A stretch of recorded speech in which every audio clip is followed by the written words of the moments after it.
বন্ধুগণ, হঠাৎ করে প্রচণ্ড বৃষ্টি নেমেছে। আর এতটাই বৃষ্টি নামছে মনে হচ্ছে যা গরম পড়েছিল এই বৃষ্টিটা খুবই দরকার ছিল।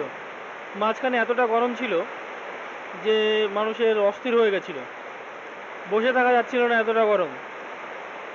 তো তার মাঝখানে আজকে বৃষ্টি হওয়াতে মোটামুটি এক সপ্তাহ যে গরম, সেই গরম ভাবটা কেটে গিয়ে মানুষের মনে স্বস্তি দেখা দেবে আজকে থেকে। কালকে রাতেও কিন্তু বৃষ্টি হওয়ার আশঙ্কা ছিল, কিন্তু সেই বৃষ্টিটি হয়নি যদিও। তো আমরা মনে করেছিলাম বৃষ্টিটা হবে হবে হবে, কিন্তু হলো না। তো যাই হোক, সেই বৃষ্টিটা আজকে 23 তারিখ মোটামুটি বিকাল 3টা, সাড়ে 3টে, 4টার দিকে বৃষ্টিটা কিন্তু দেখা যাচ্ছে।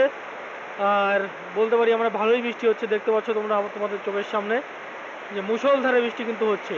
কোনো বজ্রবিদ্যুৎ চমকাচ্ছে না, কিছু চমকাচ্ছে না, হঠাৎ করে এই বৃষ্টিটা হচ্ছে। আসলে এতটা গরম হয়েছিল, এখানকার যে গরমপূর্ণ বায়ু, সেই বায়ুটা উড়ে গিয়ে এখানে ঠান্ডা জলীয় বাষ্পপূর্ণ বায়ু এসে বৃষ্টিপাত ঘটাচ্ছে। তো তার জন্য কোনো বজ্রবিদ্যুৎ কিছু নেই, কিন্তু প্রচণ্ড বৃষ্টি, মুষলধারে বৃষ্টি হচ্ছে। তো এই বৃষ্টির অপেক্ষায় কিন্তু লোকজন ছিল, যাতে করে তাদের এই গরমের ভাব থেকে বাঁচে। তো ফিরে আসছি খুব তাড়াতাড়ি নতুন একটি ভিডিওতে। ততক্ষণের জন্য সকলকে বাই বাই, টাটা বলে এই ভিডিও এখানে শেষ করছি। ধন্যবাদ বন্ধুরা।